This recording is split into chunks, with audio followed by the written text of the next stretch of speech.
NST ফেলোশিপের A to Z গাইডলাইনে video সিরিজে আপনাকে স্বাগতম। এখন আমি দেখাবো যে কিভাবে কমিটমেন্টটা রেডি করতে হবে। সো কমিটমেন্টের একটা ফরম্যাট কিছুদিন আগে অর্থাৎ ঈদের পরে ওয়েবসাইটে আপলোড করে দিয়েছে, যেটা গত বছরের চেয়ে ডিফারেন্ট।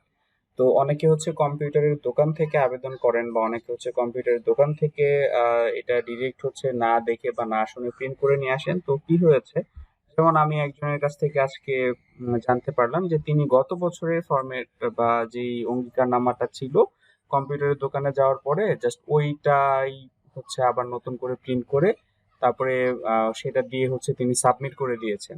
সাবমিট করে দিলে কিন্তু আর চেঞ্জ করার কোনো সুযোগ নেই। তো এবছর অঙ্গীকারনামায় কিছু পরিবর্তন এসেছে, তো আমরা দেখে নেই যে মন্ত্রণালয় থেকে অঙ্গীকারনামার কোন ফরম্যাটটা দিয়েছে। তো এখানে বলে দিয়েছে 300 টাকা নন জুডিশিয়াল স্ট্যাম্পে দিতে হবে। সো এটা আমি দেখাবো একদম ডিরেক্ট স্ট্যাম্পে নিয়ে। তারপরে হচ্ছে যে এখানে লেখা আছে ফেলোশিপের জন্য অঙ্গীকারনামা, আবেদনকারীর নাম, অঙ্গীকার, এগুলো দেওয়া আছে।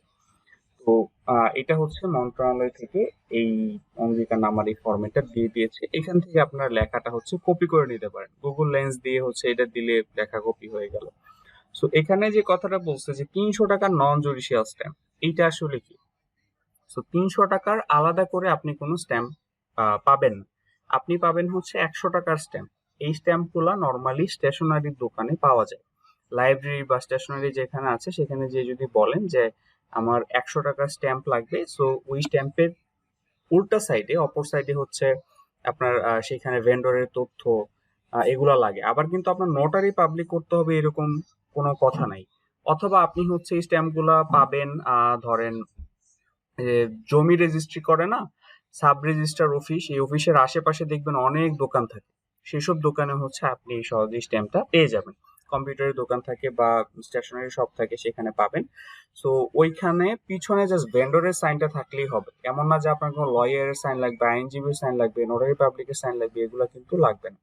তো আপনি স্ট্যাম্পটা কালেক্ট করবেন, কালেক্ট করে এই যে এখানে যে লেখাগুলো আছে না, এই লেখাগুলা 3টা স্ট্যাম্পের মধ্যে, অর্থাৎ আপনি 3 পেজ স্ট্যাম্প কিনবেন। এক পেজ হয়তো 100 টাকার কিছু বেশি নিবে, 100 টাকা স্ট্যাম্প, কিন্তু ওরা 10-20 টাকা বেশি নিতে পারে। সো সেইটা 3টা স্ট্যাম্পের মধ্যে আপনার হচ্ছে এগুলা একটু একটু করে লিখতে হবে। So, কিভাবে লিখতে হবে আমি হচ্ছে আপনাকে দেখাচ্ছি। সো আমি হচ্ছে যে এরকম একটা স্ট্যাম্প স্ক্যান করে নিয়েছি। এখানে হচ্ছে যে উপরে যেমন টাইটেলটা দেওয়া ছিল, বিজ্ঞান ও প্রযুক্তি মন্ত্রণালয়ের জাতীয় বিজ্ঞান ও প্রযুক্তি ফেলোশিপের জন্য আবেদনকারী ছাত্রছাত্রী বা গবেষকের অঙ্গীকারনামা। সো এই যে এইভাবে এটা টাইটেলটা দিয়ে নিয়েছে।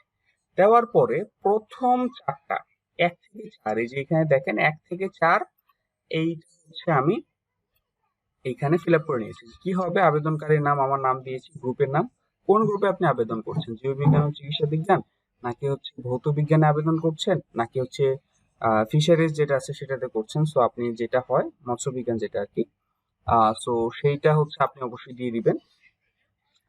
তারপরে হচ্ছে আপনার শ্রেণী বা কোর্সের নাম। আপনি যদি মাস্টার্সের হয়ে থাকেন তাহলে এমএসসি দিবেন, এমফিল হলে এমফিল দিবেন, পিএইচডি যেটা আছে সেটা দিবেন। একটা বিশ্ববিদ্যালয়ের নাম, আপনার বিশ্ববিদ্যালয়ের নামটা হচ্ছে এখানে লিখে দিবেন। এবং নিচে যেহেতু আমাদের 3টা পাতা, so আমরা এখানে লিখে দিব যে পাতা 1, এটা হচ্ছে প্রথম পাতা।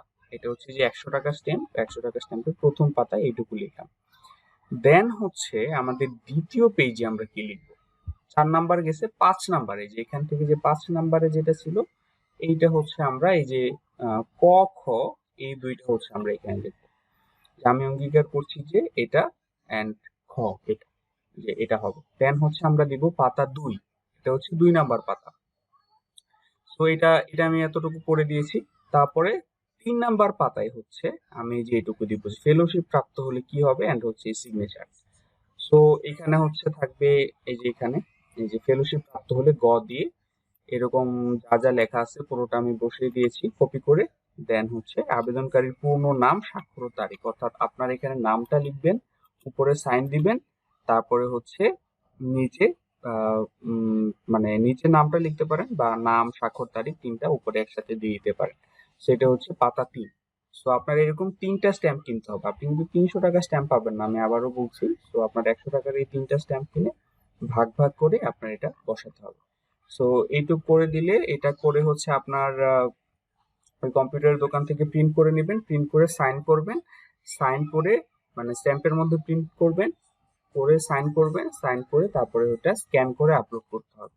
আপনার মোবাইলের ক্ষেত্রে ছবি তুলে দিবেন না অবশ্যই, আপনারা হচ্ছে ক্যাম স্ক্যানার ইউজ করবেন, ঠিক আছে? ক্যাম স্ক্যানার কম্পিউটার মানে কম্পিউটার দোকান থেকে স্ক্যান করতে হবে এমন না, আপনারা জানেন যে ক্যাম স্ক্যানার দিয়ে অনেক সুন্দর স্ক্যান করা যায়, এটা কিন্তু মোবাইলে ক্যাম স্ক্যানার দিয়ে স্ক্যান করা। ঠিক আছে, এটা ছিল হচ্ছে কমিটমেন্টটা কিভাবে লিখবেন, অর্থাৎ অঙ্গীকার নামাটা কিভাবে লিখবেন, এটা হচ্ছে আমি আপনাদেরকে দেখালাম, খুবই সিম্পল প্রসেস। এর পরবর্তী প্রসেস হচ্ছে আমি দেখাবো যে A to Z অর্থাৎ আবেদন ফর্মটা কিভাবে ফিল আপ করতে হবে এবং সেখানে কি কি ইনফরমেশন কিভাবে দিবেন সেটা হচ্ছে আমি দেখাবো, এটা হচ্ছে নেক্সট ভিডিওতে।